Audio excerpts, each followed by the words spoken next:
जीवाचा शेवट करणे अर्थ सोपा आहे की बा जीवाचा शेवट जर करायचा असला आणि तो गोड करायचा असला तर नक्की काय पाहिजे? जीवाचा शेवट करण्या गोड दे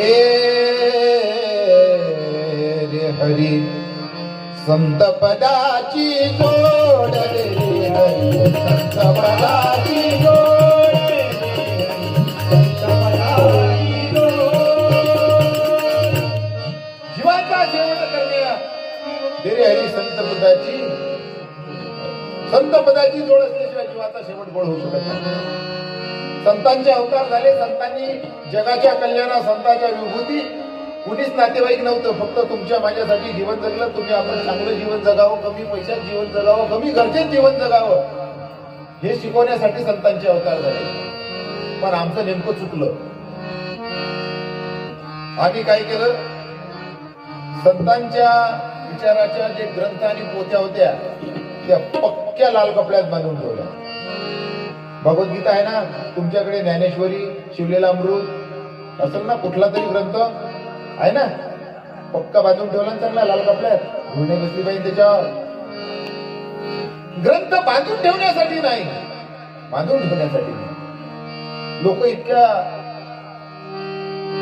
कतूहलानं दाखवतात बाबा घरी गेल्यानंतर, हा पा आमच्या घरी ग्रंथ, मग आमच्या पंजोबाचा आहे, पण तो उघडलाच नाही, जसाच्या तसाच राहिला.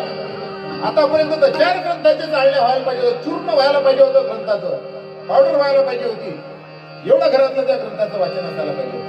ग्रंथ काय पूजासाठी आहे का, बांधून ठेवायसाठी आहे का? आणि म्हणून मोदींनी राष्ट्रसंतांनी ग्रामगीतेची निर्मिती केली, जगाला जागवलं की घरचे ग्रंथ कशासाठी. ग्रामगीतेचा सहारा घेतला आणि समाजाला सांगितलं, ग्रामगीता नवे पारायणाची वाचता वाट धावी जनासी, समूळ बदलवी जीवनासी, म्हणीत अर्थ तिचा.